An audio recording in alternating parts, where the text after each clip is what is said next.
Welcome to the Audiobook Lovin Series, a month-long event celebrating the authors and narrators that bring romance stories to life.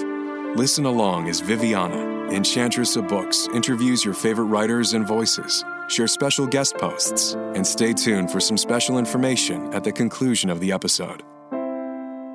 Welcome to Shane East Meets, which is a special series from the Audiobook Lovin podcast, where I, Shane East, get to meet some of your favourite people from the romance arena of audiobooks.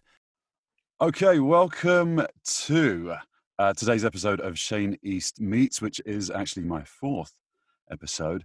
And this particular episode is part of the Audiobook Lovin Series celebrating Audiobook Month. Put my teeth in. And my guest is... You got to fix that in post. Don't start. And my guest is a guy who's not afraid to speak. Joe Arden, a very good friend of me, a very celebrated audiobook narrator in romance circles. Hello. Hello, Shane. Hi, Joe. That was my attempt at a Newman. Hello, Newman. Hello, Shane. I don't even know what that means. We've already gone off to some nonsense. That's a Seinfeld reference. Have you never seen any Seinfeld? I have seen some, but it wasn't such must watch every episode as it was here, I think. Yeah. So I lived in Scotland for a year, and I was quote unquote studying abroad, and I actually took a British culture class, and 1 week we covered comedy. And basically the teacher talked about how Brits just don't find the things that Americans find funny as funny. And it kind of like blew my mind. And then because there are so many British comedians that I love, so I was like, wow, I'm so shocked that this doesn't seem to translate in both directions or just normally. And I think Seinfeld is a very American show. It has a very kind of American sort of both nihilistic and materialistic sensibility to it that makes it sort of quintessentially American, I think. Yeah, there's something about Jerry Seinfeld. I love him now, but maybe it's because I've been here 11 years. I love watching comedians in cars and stuff and just watching his other stuff. But I think when I was younger, being a true Brit, I was like, what? About something like Seinfeld. Anyway, Wayne Knight, the actor from Jurassic Park, you probably know him from. He is the mailman, and his name is Newman, and he's Jerry's arch nemesis. They have the most petty rivalry in the history of the universe. Well, I just want to say to listeners, welcome to the episode dedicated to Seinfeld. I don't know where that came from, but I love it. I learn something new talking to you every day. I did want to ask you an opening question, actually, which is very pertinent at the minute. And it's a two-part question before you, because I know you like to jump in. How does it feel, first off, to be part of the newest, hottest power couple in audiobooks? And I'm sure you know what I'm talking about. And second, what would you have as a hashtag? I have a few ideas that just sort of like came to me. I don't know if that's a good thing or bad thing. I think it's quite bad. My first one was hashtag Arden, which I think has connotations of certain things not so great. Yeah, that's terrible. Yeah, it sounds like you shot. I have already. Hold on, I've still got three more. Oh my God. Jesus Christ. Let me know when they can't get a fucking word in. I'm not. You can't get a word in. All you've been doing is talking. Okay, no, trust me, after this is gonna be all you. Hashtag jest, which again, bad connotations. Hashtag Jane, which I think is really off the mark and really goes to a different place that we're not trying to go with. And hashtag show, which to be both names fairly would be spelt more shoe, S-H-O. I was going to say, isn't that going to be spelled shoe? But I kind of thought show, and I just was like, I left off the E. So really that leaves you up the shitter with just one letter. But and I have one more, but I'm not going to tell you that because this is my favorite one. But I just wanted to know what you thought, A, of that first question, and B, of those hashtags.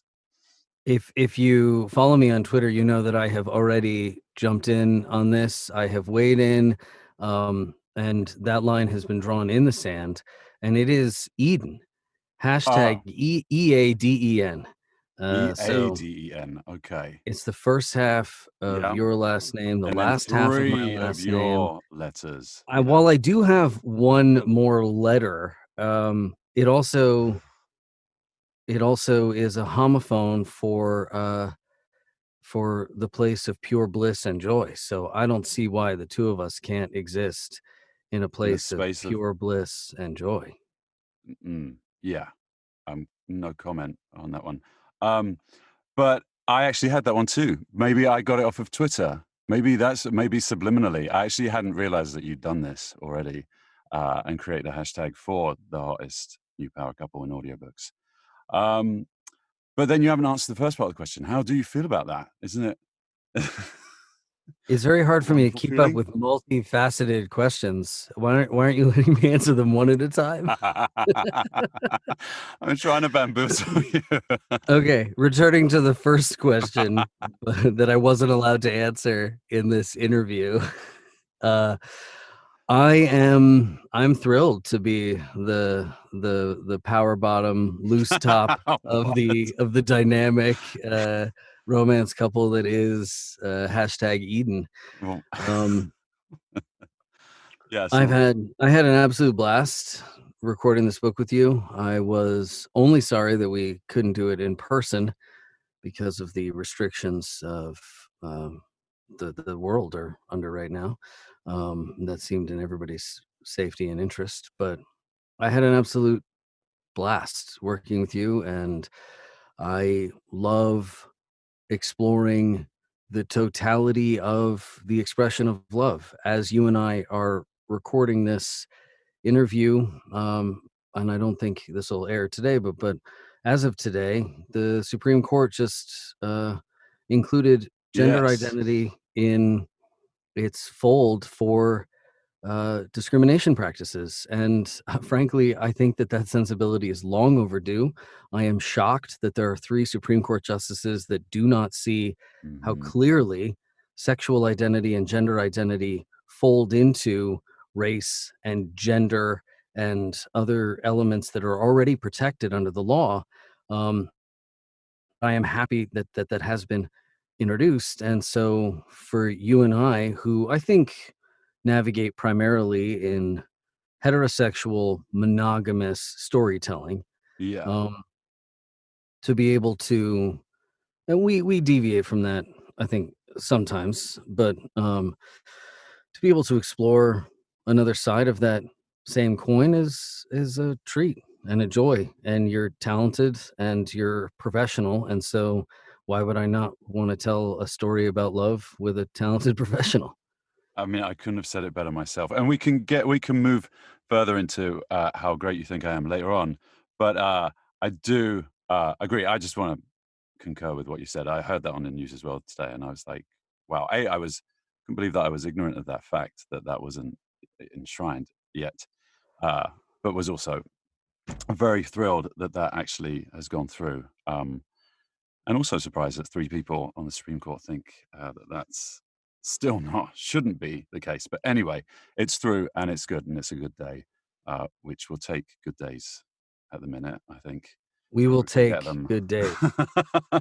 as much as possible. Now, you can make this next question very short if you want, because I don't know how many interviews you've done. I haven't listened to other ones, unfortunately. I've missed out.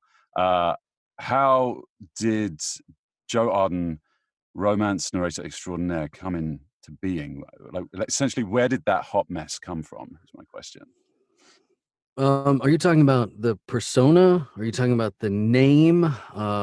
Just how What you began, like specifically are you? how was he born? Because I know you've acted, like you have a whole creative background, but like Joe Arden, romance narrator, like when did that begin? Did that begin by accident?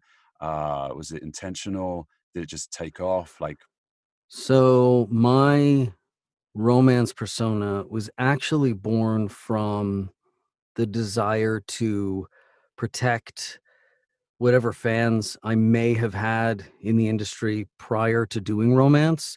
And that's because I specialized in, or I had a lot of titles that were sort of sci-fi fantasy books that had younger lead characters.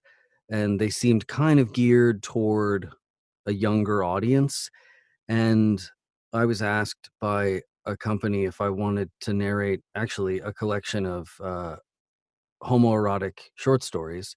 And I had no problem doing material like that. But I was concerned that if anyone was actually interested in listening to what I was reading, that they wouldn't quite catch on that the title was close enough to a normal title. And I didn't want to, I just didn't want to expose, especially any listeners that may have been minors.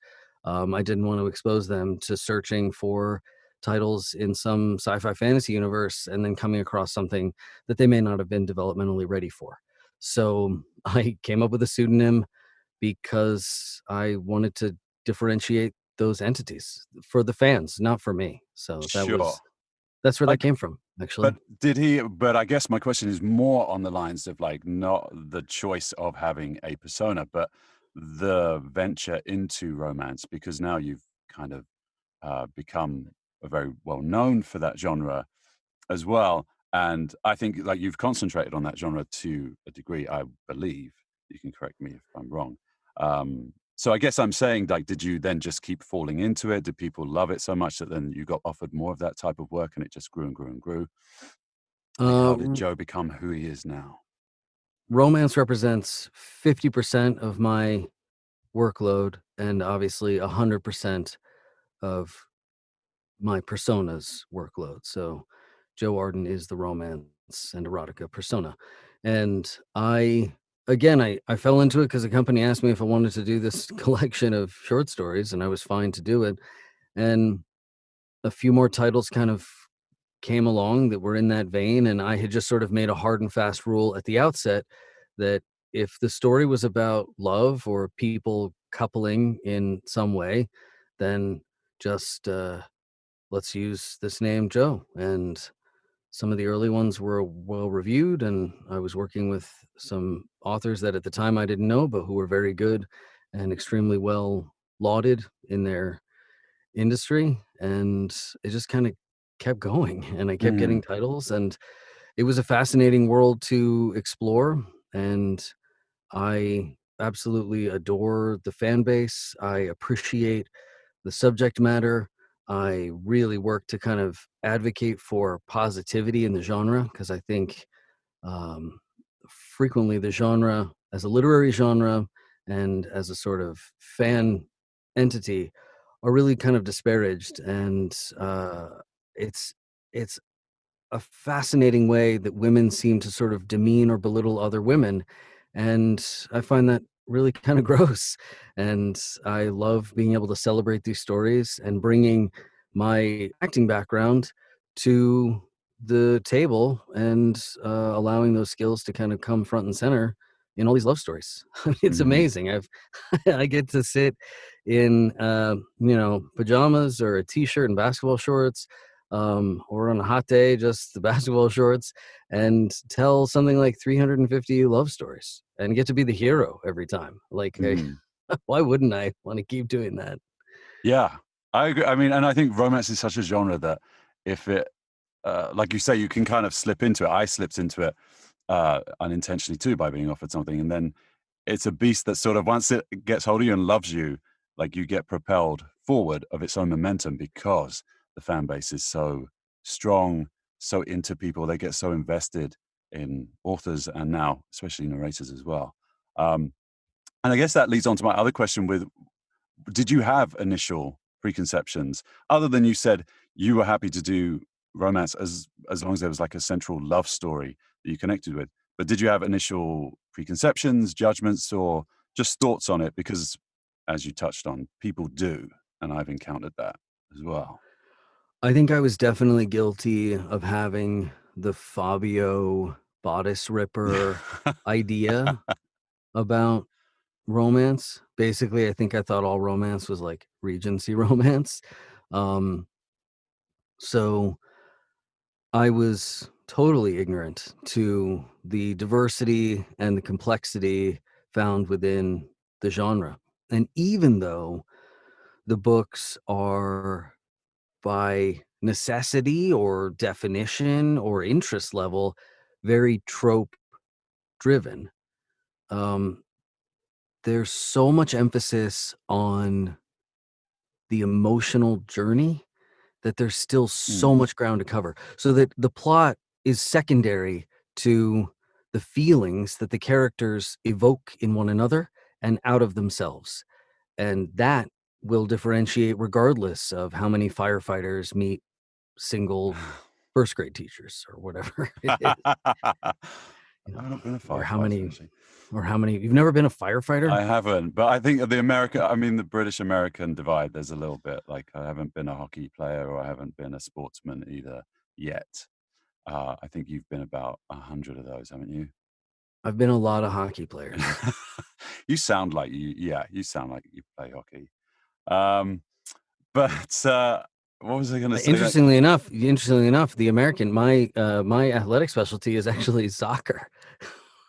Oh, The sport I'm the best at is European football. there's irony for you. So, Football. yeah, You can just call it football. football with I'm me. happy to call it football. I go around this country, advocating for calling that game football and calling American football something else, 'cause, I think that regardless of the fact that it was called football, like 100 years before American football even became a thing, it is played exclusively with your feet. So I think that you just sort of that sport wins the title of I using the word agree. foot in the title. That's really the end of the Yeah. discussion for Yeah, me. yeah, yeah. Game over. Um, yeah. Have you been a Um, billionaire, by the way? oh, Have you been a royal or a billion? You've been tons of billionaire. Okay, so have I've you been a not been, royal? I've not, no, see, I don't know if I've been any, I don't know if I've been any royalty, which is bullshit. That's the American Brit divide going the other Yeah. way. I get to be all the firefighters. Can I tell something? This is just for the authors out there. Americans can be royals and Brits can be firefighters. So don't be scared. That is I've very played true. several billionaires.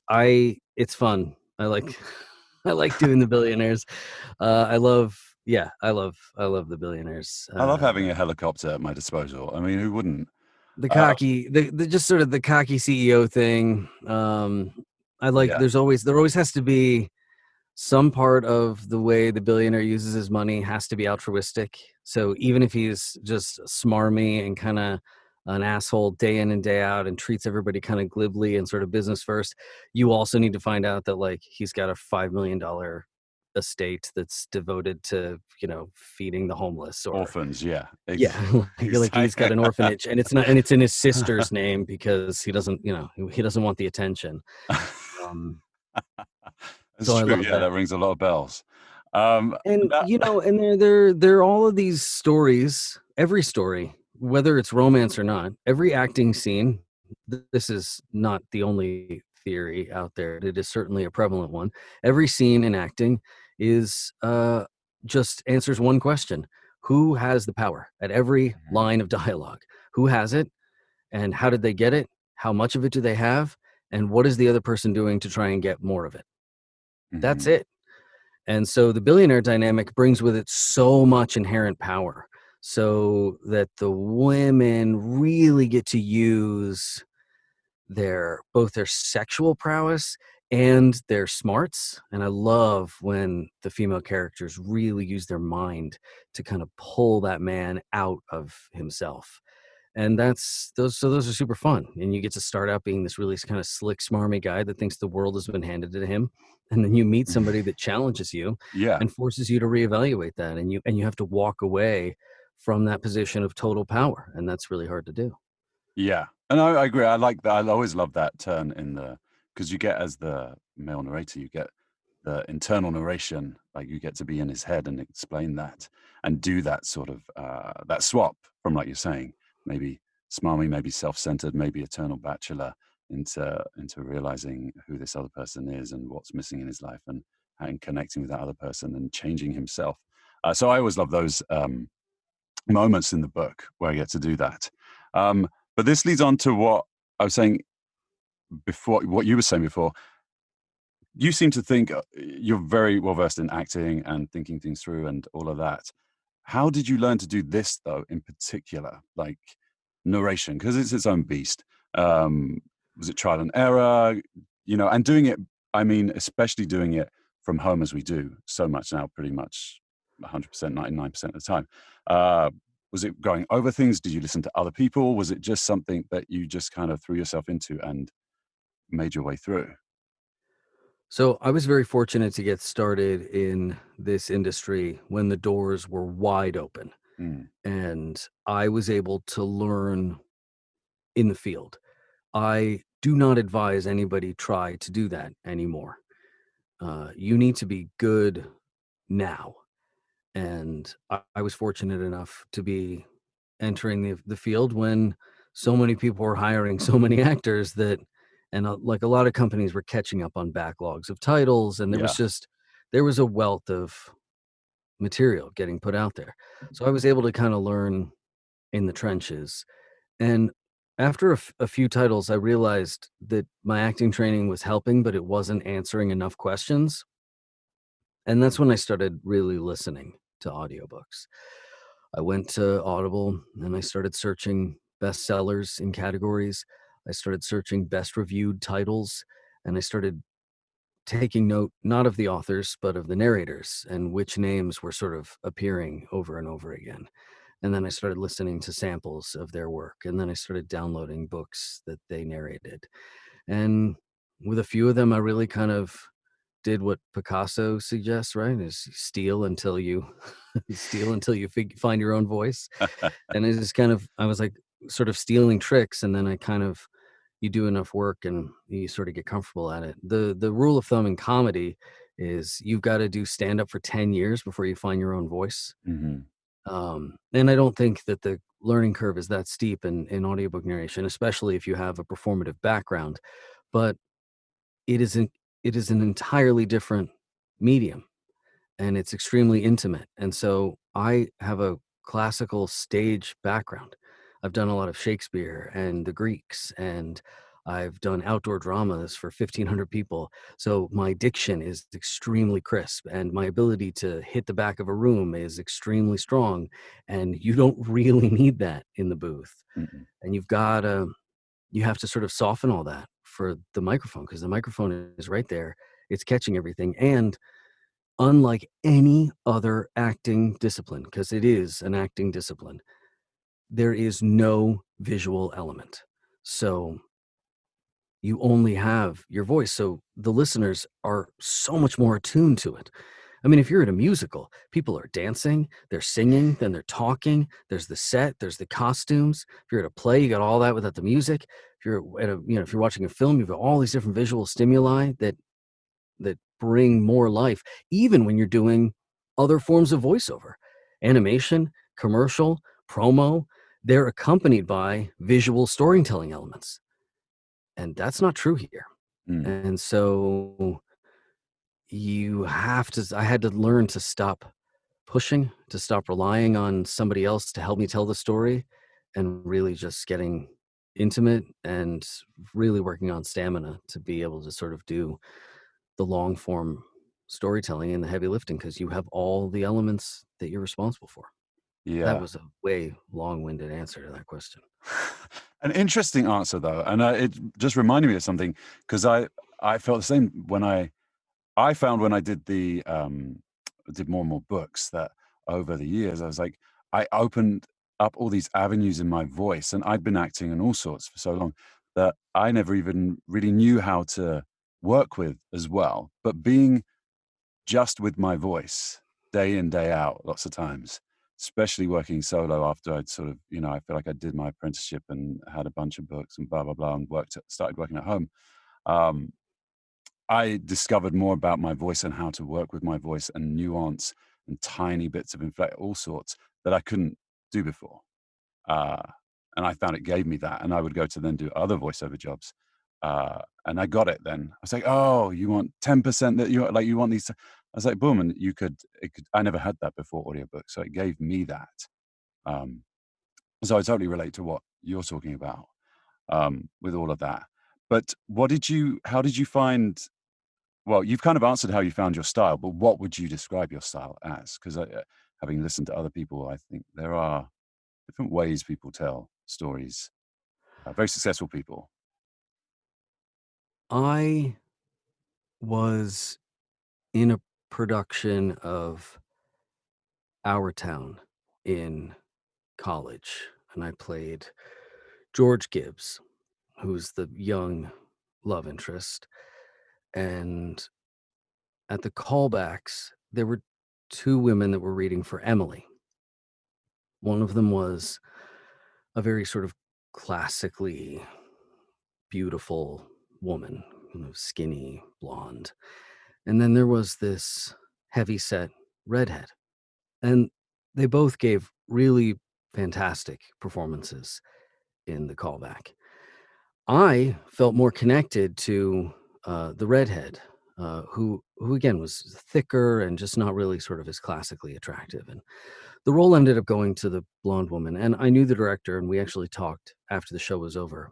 And he said if he'd had it to do over again, he would have cast the other woman. But he fell into that trap that so many people fall into, which is he saw that woman and assumed that was the kind of person somebody would fall in love with. And all sorts of people fall in love with all sorts of people. And everybody deserves to be loved, and everybody wants to be loved. So I've really tried to move the performative aspect of my career in the direction of telling individual people's stories and not worrying about how my voice sounds and, you know, eh, is this guy sexy? Is this guy fuckable? Is this guy, just is he committed to the feelings he has for this person? And your voice doesn't have to sound the same way or a specific way. Because all sorts of people are falling in love with all sorts of people. And especially when we work in a medium where there is no visual element, I want to be able to use my voice to do different things. So yeah, in the first handful of titles that I did, I was very much like, okay, I need to have, there's a romance voice, there's a romance timbre, there's a romance sensibility. And I'm getting further and further away from that the more titles I do. And I focus more and more on just being each guy pursuing each person that he is pursuing and getting rid of all the artifice around what the genre demands, because it just demands honesty and authenticity. Mhm. Well, and it's interesting because I think you're very emotionally led. I would say you like your performances are like they're very passionate when they need to be passionate. Like you're invested. You don't hold back. You're not a which I've heard before from other people. Like some people, they narrate. They're kind of telling the story and allowing the words to come through them, but they don't necessarily, you know, go fully in with themselves. Like they don't feel that that's their job. And I've heard some people say that, or that's maybe a style of narration. Uh, I think yours is different to that, which I relate to. Yours feels very invested. Well, and I think that I think actually, if the romance genre has any sensibility to it, it is an emotional sensibility. Every one of these titles is about people falling in of or out of love. That is the most like earth-shattering thing that happens to all of us at some point, once or many times in our lives. At the very least, all of us have felt spurned in love. We have loved unreciprocated. So when we tell these stories, the narrative voice, very frequently they're first person POV. So the narrative voice is all those feelings. They're all the feelings on the page.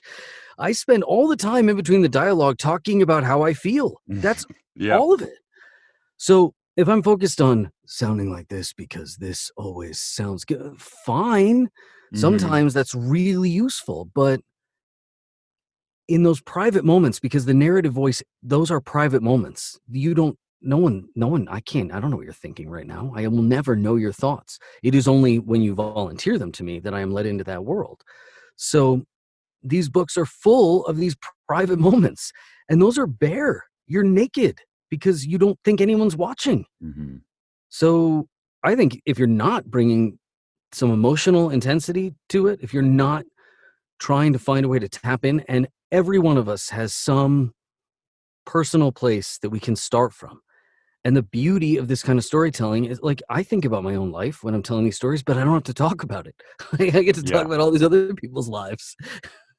totally. And so it's their stories informed by my feelings and my Yeah, life and my stories, but I get to do justice to somebody else's words and to some fictional person's narrative. So, yeah. yeah.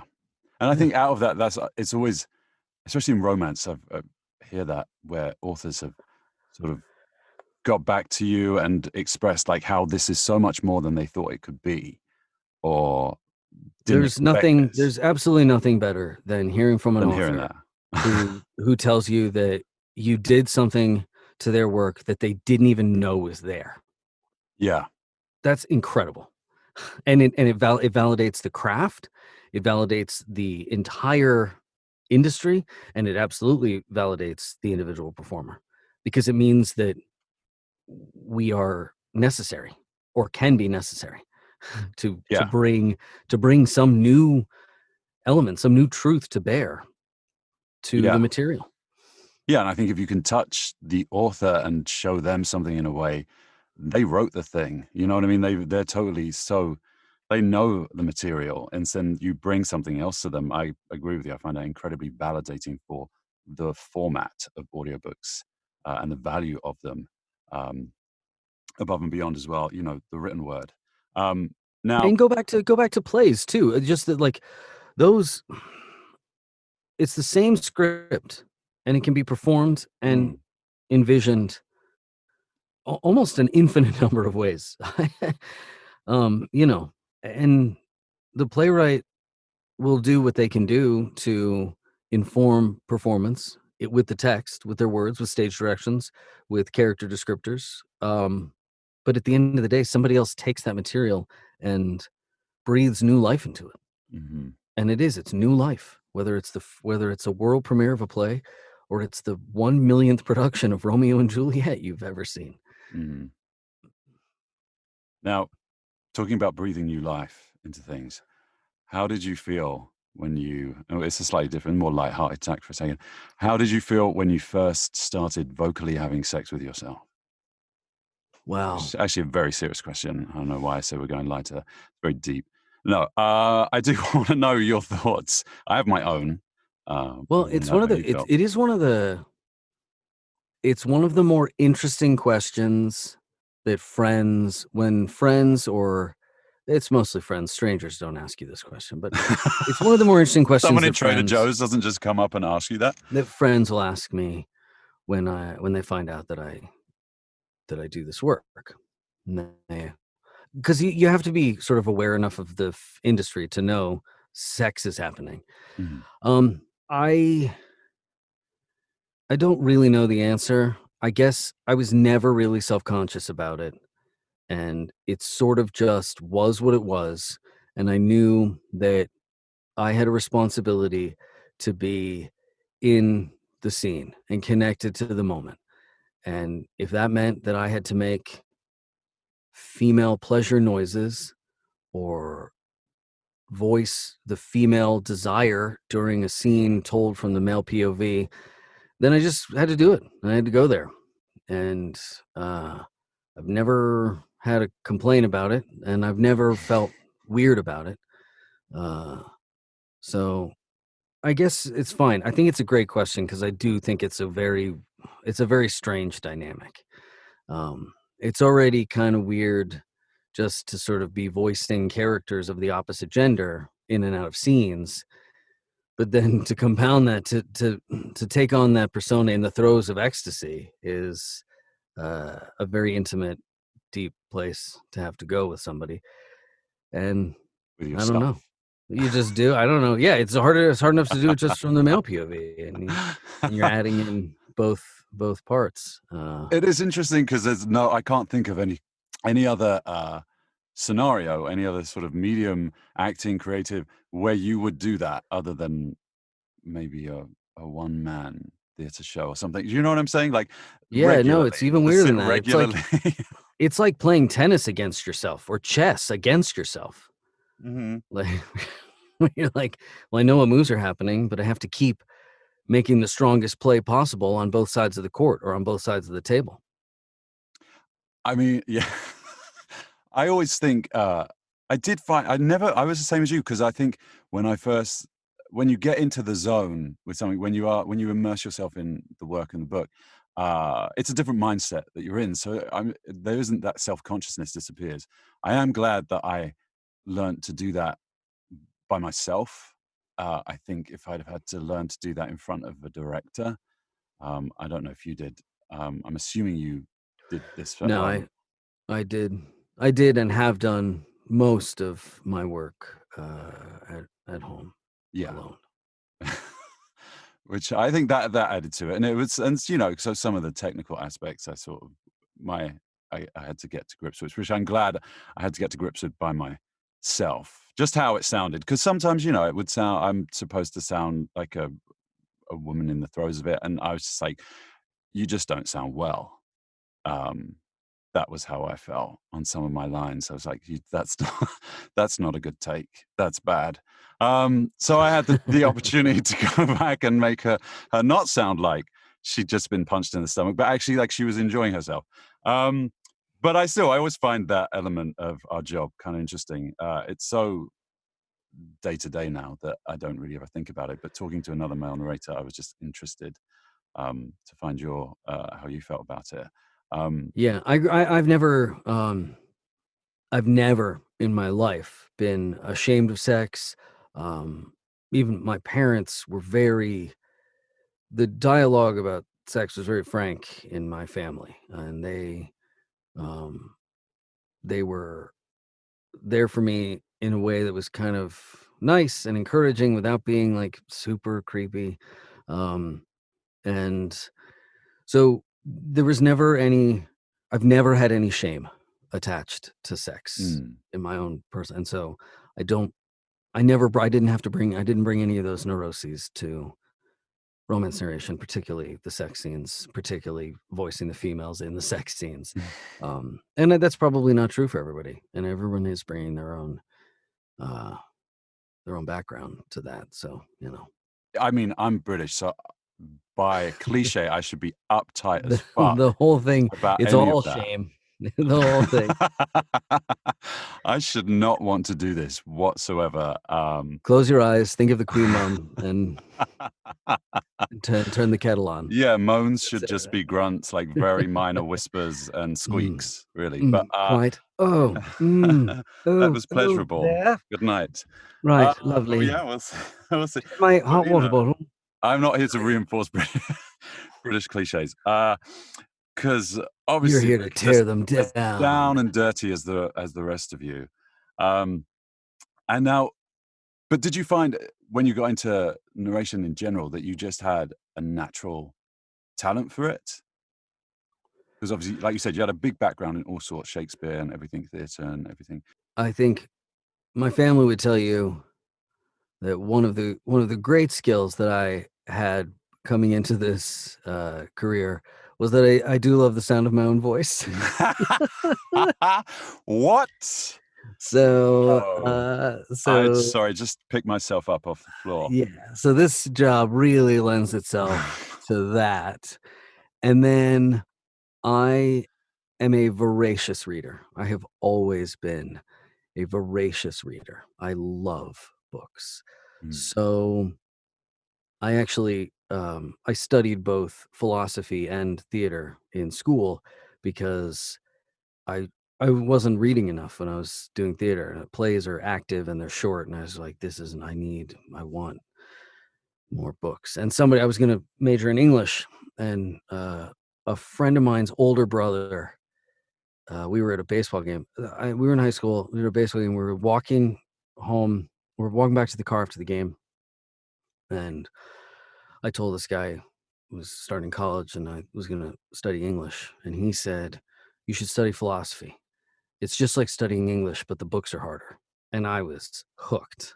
Mm. So I love books, and I love to be challenged, and I love to be immersed in that world. So between loving the sound of my own voice and loving books, This is great. I will say one of the pitfalls of this job that I was not prepared for is I have not read for pleasure Yeah. in about 7 years.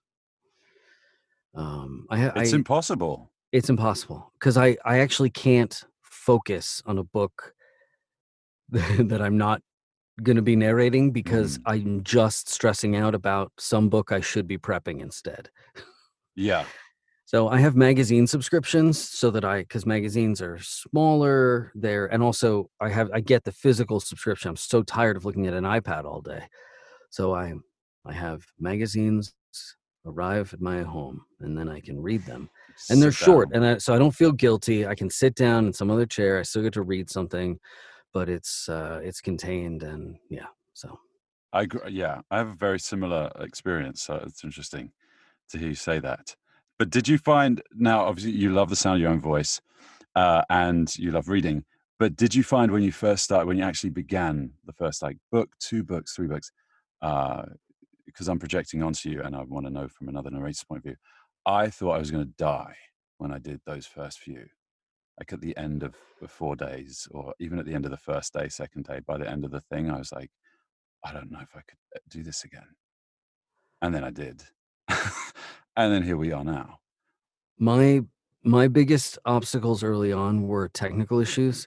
I really didn't have a proper recording space, but I had told this company that I did, and I had gotten all these books to narrate, and Classic I actor move. Yeah, yeah, I I can do that. basically Yeah, I oh, yeah, totally so get I can I totally can do sort that. that out for you right away.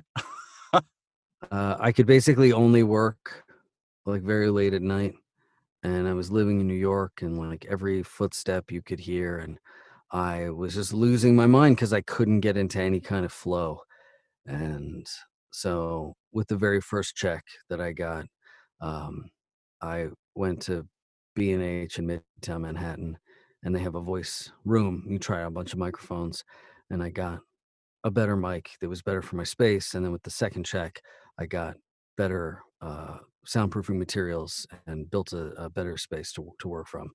Because I was all in very right away. I was like, "Yeah, Wow. this is what I wanna do."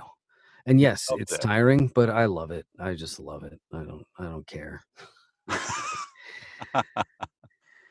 Uh, yeah, wow, that's interesting. I always expect everyone to kind of feel because I introduced people. I introduced a few actors who were like, "Oh, that sounds yeah, I could do that." And I was like, "Cool, I'll introduce you to, it was Random House because they have their own studios. You don't need your own studio, just go in." That's where I started, and I thought and I would hear from my actor friends, they're like, "Fuck that, mate. Like, that's oh, I can't do that again." So I'm always intrigued to hear other narrators who've, ended up doing it so much. If they started as I did, And I which agree wasn't with I those never wanted to people, and I think it's important I think it's important for other actors to know, this is not your cushy in yeah. between on-camera gig job. And in fact, most of the time when you're asking, a colleague of yours who has made a name for themselves in audiobooks, they made that name because they made it their priority, and that name is built on the back of hundreds of hours of research, prep, and performative work. And it's because somewhere deep down, we just absolutely love it. And Yeah. you sacrifice the long hours and the physical strain and the exhaustion because those are totally accurate and valid and they're a part of the job. You take all those because you get to be every character in a story, Mhm. and authors trust you with their words and you get to bring them to life. And it's magical and awesome. Yeah. I think being trusted with someone's project and their words, what they've created is one of the big things, uh, for me, especially when days are like because days get long and you're like, "Oof, why am I sweating away in here today?" And then it's like, "Oh," come back to that sort of thought. But did you find a point where because obviously the beginning, as we go on, I think you learn things, techniques, whatever, like with any job, any acting, you get better and better and better. Did you find a point when you feel that you got exponentially better? Like, was it you hit 100 books? Was it 150 or 200? Was there a point when you just felt like, okay? because I used to feel there were tears. I felt like I'd got to I was like, I'm good, like this feels great. And then I'd reach another, I felt like a milestone. I was like, oh no, this feels better. Like, I don't know about your experience. For me, the moment there wasn't like a title or any like specific number of books where I thought, oh yeah, okay, finally I got this. For me, the shift happened when I was so concerned early on because there's so many voices in books, so many different characters, and I was so caught up in this idea of like, I got to make sure everybody sounds different. I've got to make sure that people can hear all these different people. And so I was so hung up on voices, I wasn't being true to each one of those characters, each one of those moments. So when I stopped worrying about voices and started worrying about the same things that I worried about for the heroes or for people that I used to play on stage, what is my objective? What's standing in my way? What can I do to get there? When I focused on those things for each and every person in the book, that's when I felt like I was really tapping into the potential of the medium and really felt like I was doing service to the author's work and felt confident and just felt better about what I was doing. And the comments that I would see in user reviews or feedback about voices sounding stilted or my female characters sounding like they're always asking questions, things like that, all that feedback went away because I stopped trying to sound like a Mm, woman. I started trying to go after what everyone wants in the scene and using all the tools that human beings have at their disposal to pursue their objective, to gain power in a dynamic. And that felt good, and that felt real, and it felt more natural as far as my training went. It wasn't about mm, creating this wonderful canvas with all these different colors. It was about painting the picture authentically, and that meant what? People want things from each other, and they want things from the world around them, and they're frustrated about what they haven't achieved, and they're excited about the possibility that something might be out ahead of them. Every person, every single one, whether it's the clerk at the convenience store or the hero's mother or the heroine or whoever. So, what is that thing? Tap into it and help mhm. them go after it. And then all the rest of it takes care of itself. Pacing, vocalization, all that stuff. You can't do those things. It's like trying to quit smoking. You can't quit smoking. You have to do something else. Be proactive, and then you stop thinking about the smoking. Then that's a byproduct of the fact that you want to be healthy. You want to make healthy choices. Start working out. Don't stop smoking. Start eating healthy. Don't stop smoking. That's just all you're going to do is think about smoking all day. And you can't do anything about that because you can't do that. But you can eat better. And then all day you can think about how you can eat better. And then you just aren't thinking about smoking. Then you're not doing that. Or whatever. Fill in. You know. Yeah. No, I mean, it's very true. It's very, I think I had similar uh, thoughts earlier on of worrying too much about how different did everybody sound and was that good and how did that work and blah blah blah, and rather than just uh, like you're talking about with objective and stuff, is just really connecting to who the person is and the character and the story that you're trying to tell. And then Right, I and then agree and with you. Like pacing is another one. Did you think early on in your career, were you fixated on this notion of, like, pacing at any point in your career? You're like, I are these scenes being told at, like, the proper pace? Do I have a good yeah, pace? Is that I not something that go on.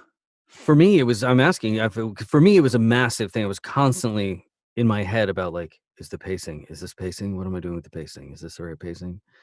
It was just constantly in my head. I think Well, I think I learned I worked with a few different directors, so I was lucky in that respect. I started off, and some of them, yeah, I did get into my. It was in my head, and I think it's also more of a British actor sort of thing that I thought also that I had to, if I wasn't clear, if I didn't enunciate well enough, if I didn't, if I ran words together too much or went too fast, people wouldn't uh, follow. Like I really had to lay it out for them. And I think I used to, so that kind of ties in with what you're saying. Like I had that element in my head at times, like, oh, and then when I've definitely, and especially in the romance genre, moved away from that way of thinking and more into and completely into what does the story require, and people can follow you. You can speak as fast as, you know what I mean? People speak fast when they get angry, when they get upset, when they get passionate. Like, so yeah, I'm similar in that respect. I used to worry about things like that and enunciating every word. And I even did a thing in London and worked with some British people, narrators who wanted to narrate more. And I found it was a very sort of actor thing. Like, we have to make sure every word is clear. I said, but if the emotion's there, like everything, I'm not saying that you should slur, but I'm saying like how we speak normally. We don't, not every T and D is in there, you know, and it just, so that was a learning thing for me and something I got away from. If that ties in with what your question is about pacing. Yeah. I mean, yes. And then for me, then I finally realized, oh, if you're thinking about pacing, you're not connected to the story, because Hmm. people that are in the middle of a fight in life are not thinking about the pacing of the fight. That's not what's going on. So you're being an inauthentic storyteller if you're worried about the pace of the story. Start telling the story. Hmm. And then the pace of any moment, scene, chapter, whatever, will be a byproduct of the emotional truth and the psychological truth and the physical truth of a scene. And then it answers itself. And then it will be dynamic and it will be present and it will be particular to each scene, because you're focused on what the scene's actually about and not the Yeah. construct of the scene. Well, and I think in my case, on a technical aspect, things came together as well, where I didn't have to worry about enunciating because I was so many of these things. Like, it's like a tool that you use. My mouth became so adept at speaking, if you like. And that's why when I'm off of work, I sound drunk half the time. I go off the clock. But in the booth, I found like I didn't have to worry about enunciating and making everything clear, because it did. And I think that was sometimes an experience thing, like a technical aspect. Like, you get the technique to forget the technique, and it all fed into itself. It all fed into what it is now, which is hopefully good. Now, this is more of a question for fans. Did you ever practice the word fuck? Because I think your pronunciation of that is quite popular on Twitter. Have you ever given fuck No, a certain I thought, have or it's just naturally you are just good at saying that word and I emoting that word? I love words, and I don't think that there's such a thing as a bad word. I think there's just a bad time to use a word. And as I'm saying that, there are certain racial Yeah. slurs that may live outside of this story. Hmm. I'm thinking of a handful. I mean, because words can hurt. So setting aside racially disparaging terminology, I really don't think there's such a thing as a bad word. Curse words are not bad words. There's just a bad time to use them. And I think fuck is an extremely expressive word, and I love saying it. It sounds good. It's got a good, strong opening sound. It's Yep. got an uncommon vowel sound, and it ends with a hard k Yep. sound. It's perfect. It's a great word. I think your love of So it shows. I've good. heard I'm you. You've very said it in glad. my ear, in my headphones when we worked together. I've heard you say "fuck" many times. Yeah, your love of it shows. Good. Um, I'm glad. and now, is there anyone author-wise, because you work with everyone now, is there anyone who surprises you sometimes with, like, and I say this word again, what we're saying, like, words can mean all sorts of good things. I say filthiest in the best possible term, like people who get down and dirty, like in a really, get really sexy. Does anyone ever surprise you? Are there particular authors that surprise you? Um, or Uh, have surprised you in terms of maybe you didn't think that they got down and dirty, and then they like, oh wow, like wow, you really go for it. yeah, I'm very happy to be working with a couple authors right now that I think really kind of surprise me and hopefully surprise readers or listeners all the time. Lauren Blakely, I think, is starting to explore Oh yeah, her down and dirty side, her oh darker yeah. side, and that's a lot of fun. I've done some rom-coms with her, and have more recently done some things where the characters are they're just a little more into the sex and Oh, unapologetic about getting to the good stuff. I'm also I'm doing a series for Lonnie Lynn Vale, and I don't know if it's the sex that surprises me, but her books are crazy, and they're so fun because the craziest shit happens, and you're like, what? Who are these people? That it's such an incredible band of characters, and the weirdest stuff happens. It's like a soap opera, but it's stuff that not even soap operas would write about. And you're like, what? It's just it's out there, and I love it. mm, uh, so I don't know. Those are two that jump to mind. Um, yeah. I'm yeah, I'm doing a series for Jessica Peterson right now as well, the Charleston Heat series. So I'm getting to do a couple different sort of buttery South accents, a little more of that like Charleston kind of rolls off the tongue a bit like that. Uh-huh. A little, I mean, some of the characters are different. They have different socioeconomic backgrounds, so that accent kind of varies. So that's fun, and I think she's a really wonderful writer. The prose is really lovely, and the character development is really flowery and just kind of um, evocative. And then the sex is kind of dirty and it's pretty graphic. And you get these chapters of like these characters really getting to know each other and kind of figure each other out, and then they do it, and you're like, Mhm. okay, all right, so yeah, there's another one. That's that's great. I mean, I don't yeah, I don't know because we cross over in certain realms, I think, and then certain authors I don't get to work with because they tend to write for American characters. But yeah, crossing over what you said, I think I've definitely Lauren is exploring her down and dirty, dark, filthiest side in the best possible way. And I think she's very vocal about it at the minute, isn't she? We often get Twitter I believe she comments. is, yeah. Yeah. Yes. And then Right. the title that you and I just did that we've been talking about, that you and I together, a guy walks into my bar. You and I joked off mic about how much sex there. It's like, well, We had a lot of sex we have a lot of for sex. 3 days. Yeah. I was exhausted uh, and hurt all over. Now we'll talk about that. Actually, one last question I had as a co-narrator, as another kind of narrator person, uh, before we talk about our project together and then wrap it up. Is there an accent or something that you dread? And I will be honest that which is the irony because in romance, often I'm a British guy meets an American girl. When I first began, I dreaded doing a female American because I was always worried that she sounded, I didn't want her to sound whiny or as if she was from, the valley to, be derogative or like that kind of Paris Hilton thing or something. Where like every girl is like Yeah, I this. was, I was like, shit. Oh my God, you're like such a hot British guy. I'm like, am totally into you. And it was weird because British, like an American accent for a man, I was like, that's fine. And like, let's go to the girl. I was like, oh shit, I don't know.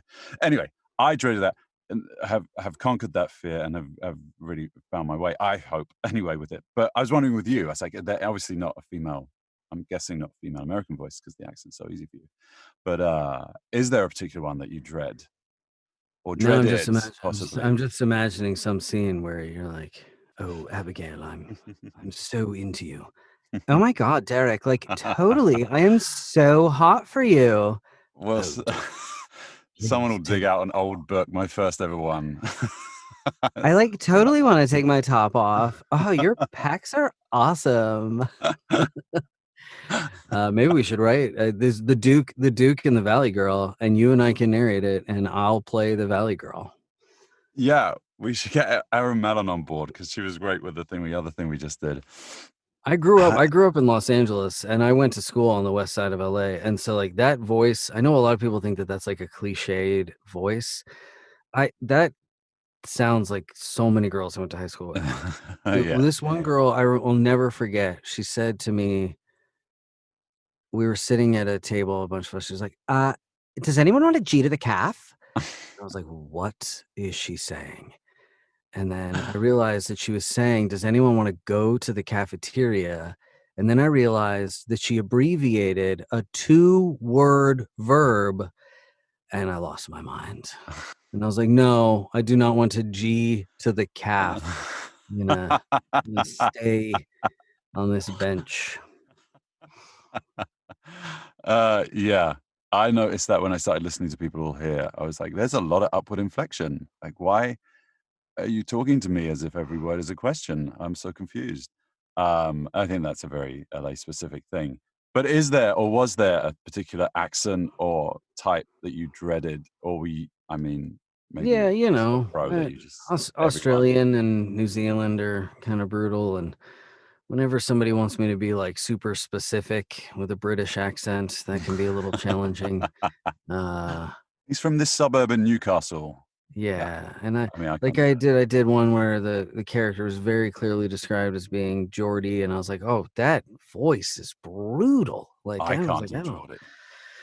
I don't think I can. I can't. I'm not even. And if I could do it, I'm not sure you could follow me. So, yeah, the Australian one. And it was a romance book where I had to break my Aussie cherry, if you will. Mm. And it's tough for me. I end up slipping into some kind of British, or it ends up being like very very outback. It's like it's a little more than I think anyone is like. I don't even know what that was. That was some strange part of the South that no one has ever been to. That was a Crocodile town in Dundee goes to Mississippi no Tennessee. one has ever seen. Yeah. Good day. I'm from Perth, Mississippi. Lovely to see you. Why don't Uh, you join us in the barbecue pit? yeah, it's interesting. It is interesting which ones get you and which ones don't. But let's talk for a hot second about what we did before we wrap this up. So now we just did a duet, um, which will be coming out in August. A guy walks into my bar. You and me, love interest. Now, I would like you to give me 3 words. You described some of this earlier, but 3 words that describe working with Shane East, or describe Shane East's work, I should say. And I'll give you 3 in return. But I have to lead the opening salvo in this I can love give you mine fest. first if you want. No, because then I'll just be thinking about the words that you said, and then I won't be able to come up with my own Yeah, words. it's your podcast. You decide. Yeah, I called you a talented professional earlier. Those were 2. Does that not count? Um, electric, Oh, magnetic, fiery. I love it. I sound like an X-Man. That's great. Uh, I thank you. Mine were uh, intensely focused, uh, and I will explain my thoughts on these. Passionate and command was the other word that I thought of with you. Now, when I say intensely focused, I found working with you you're very focused on the material, like, which I loved. You are kind of in it. We're not pausing. We're not like your focus on your ability to focus on the material and keep going, and not just keep going, but be living it through the entire chapter. Like I was very impressed with that. I'll give you huge kudos for that. Thank you. Um, I prefer doing. That's one of the reasons I prefer working with somebody else. Is my level of focus is ramped up because another person is involved, and I actually feel like I'm cheating you out of your time if I'm not yeah. 100% focused on what we're doing. And so that's actually why, like when I work by myself, I have much harder time getting focused, staying focused. Mhm. But when you're there, I'm like, this isn't just my time. This is also your time. So I'm 100% here and I want to be as present as possible and as flexible as possible. So Yeah, no, and you were, and you definitely you sailed through some things, like not a blip, not a misread, not a hiccup, not a going back over the line many times. So I was very impressed by that. I would say my other second one was passionate, which I really appreciated, because I actually haven't listened to that many people read. I've listened to clips, but I haven't listened to a lot of books. mhm. Um, and it was really interesting and good to work with another bloke, because I've worked with women, and it's different, to work with another bloke and hear how passionately you get into the passionate sections, like the emotional sections, like how far you go with that. So that was why passionate came to mind with your work. And command was because I find you were in command of the material. Like you knew where you were and what was going on all the time.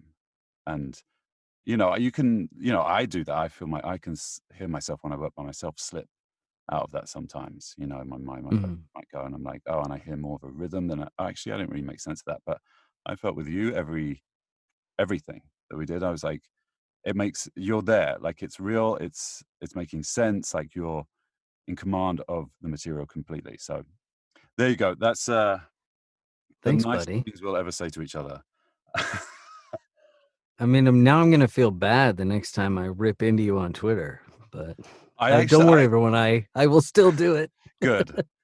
Because something came up the other day. Someone said something. I think they were making a joke about your female voice and if these walls could talk, about how funny it was. And I was going to say something about like, what the fuck are you talking about? Like that is his female voice. Like how rude. Yeah, that's my Some kind female of joke. voice. And then I didn't, because I had this, love and respect for your work. But that will fade as Let's ride this out, and then the moment will come. It the will moment be when it feels organic, right. be authentic. It will feel right, and we will both pounce on it. Exactly. And then you answered this question early on. I just had a couple of last questions on that. This was not obviously your first male romance book. You started in some. Oh, wait, they were homoerotic, not necessarily male romance. I'm not sure. I'm sorry. Yeah, I believe they were all male. Right. But yes, yeah. And Interestingly enough, I didn't mention the title because I don't know what happened, but at some point that title is still available, and it's not my narration anymore. So it's not my name on it, so that's fine too. But so I don't even mention this. I'm like, I don't know what happened. Maybe I was bad at it. I really, I thought I was good. I had no problem with it. But anyway, sorry. What was your who's question? to say? So it wasn't your first one, because my question was going to be, was it your first one? Which is not. It was probably your first duet version of one, right? It was definitely my first. It was definitely my first duet male romance, Yeah. and it was one of my first long form male romances. Certainly in a very long time. I did a couple early on, and then there was a sort of massive break. So, Hmm. and I the it is what it is. What we talked about at the beginning. Yeah. No, you explained it beautifully at the beginning. And but I think we touched on this, when we were chatting, when we were recording, Mhm.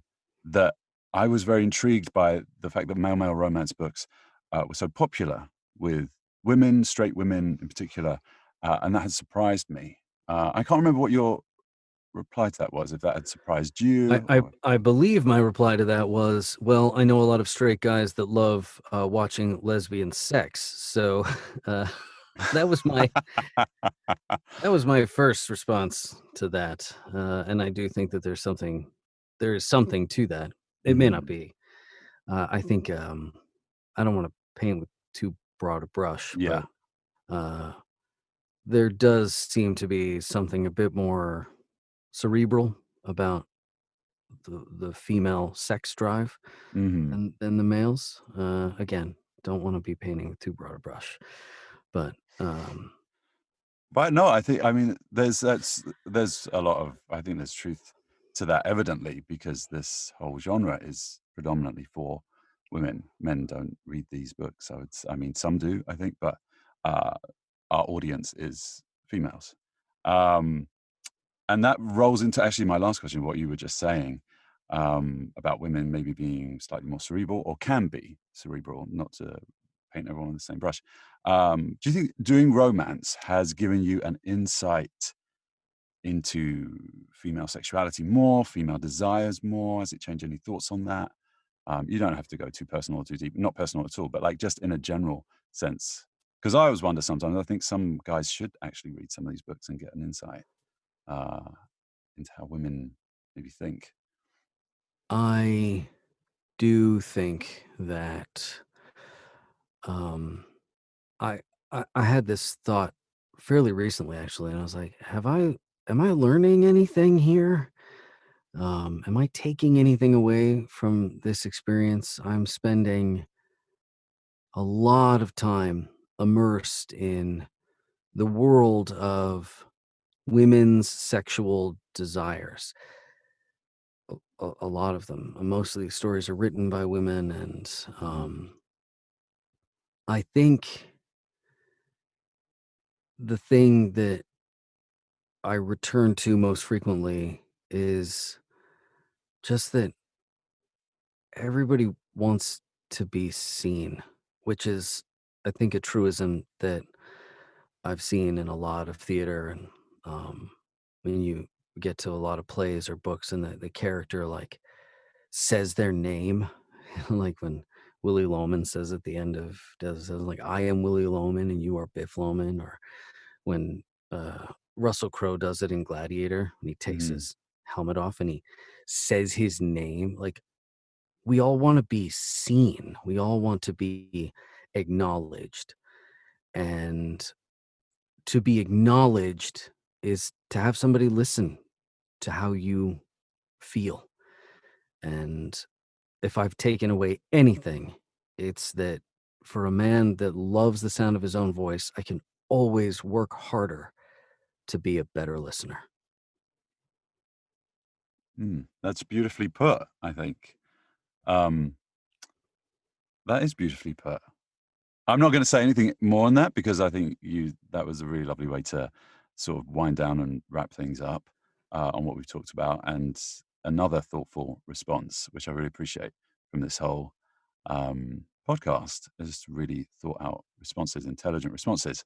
Um, Now, just for the last couple of minutes, I will give you the floor, as I do anyone who's on here, to if there's anything you want to say you've got coming up, because I know people are clamoring for stuff, more and more stuff from you, as much as they can get their ears on.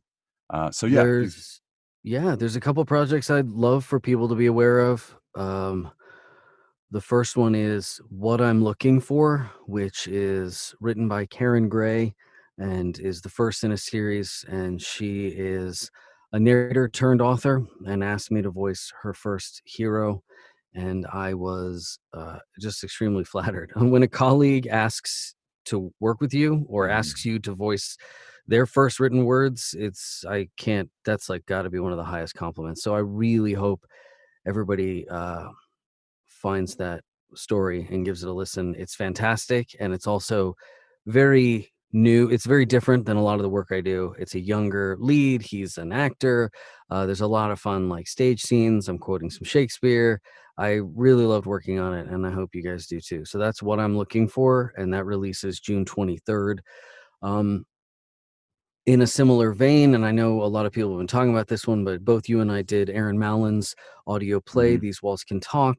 Um, this is me supporting our own. Please go check that out. And everyone should get it because she's a really hard worker and phenomenally talented. Mhm. Those are two that I'm really excited about that are upcoming. And then as a narrator, Aaron and I are recording a series for Carly Phillips, the Dare Nation series. They're short, they're fun, they're sexy, and the first one's out, and the second one is coming out in August. So those are three that I would really like to throw on people's radars. Yeah, that sounds that sounds great. And of course, the one we've got coming out in August, everyone's going to keep hearing about that one because Lauren is all over Twitter. A guy Uh, walks into my bar, and if you can't wait till that one comes out, Andy and I also did a duet called The What If Guy, and you recorded that after we'd recorded, right? You we went recorded next immediately week. after you and I Yeah. recorded, and I got one of these lovely compliments from the author when Lauren said I brought so much more to the character than she thought she wrote. It's like this character is so much sexier and emotional and interesting and dangerous and nice than I thought he was. and and I, when I hear something like that, I'm obviously very flattered, but I'm also like, give yourself the credit, because all I'm doing is translating the words. I'm reading the words, that's all I have. So, yeah, Yeah, but it's what you totally add on top, obviously, is the extra sauce, is the extra thing. the umami, Um, the Joe Mommy. No, that sounds terrible. I We don't need to know name what it the that. Joe Let's Mommy. the Joe Mommy. I don't want Joe Mommy on my food. I just want to point Yeah, that out. You can that sounds like a schoolyard diss. keep that in Joe the Mommy. kitchen. Joe Mommy is so bad. Anyway. Well, Joe Mommy, on that note, I'm just going to say thank you very much for doing this episode with me. It's been great, and it's been lovely to talk to you outside of work stuff and talk about work stuff. So thank you very much for coming. Thank you for having me. Thank you for contributing to this industry and doing things that are sort of outside of just our booth time. And yeah, it's a pleasure as always. Likewise. And then I'll just say to anyone listening that to give them a reminder that you can submit your this or that questions for me, Shane, and follow us on social media on all the platforms, especially Joe and I on Twitter. And there's also the Audiobook Lovin podcast. Follow that wherever you get your podcasts. And thanks very much for listening. Thank you for joining us in the Audiobook Lovin Series, hosted by Viviana, Enchantress of Books. We hope you have enjoyed this episode, as well as the series. We've included audio samples of our guests' work within the post for you to check out. Please make sure to visit the main page, link within the post, to learn more about the series, the authors, and the narrators. Please consider leaving a review wherever you listen to the series if you enjoyed today's episode. Make sure to follow us on our social media platforms and subscribe to the Viviana Enchantress of Books newsletter. Until next time, happy listening. Audiobook Lovin hopes you've enjoyed this program.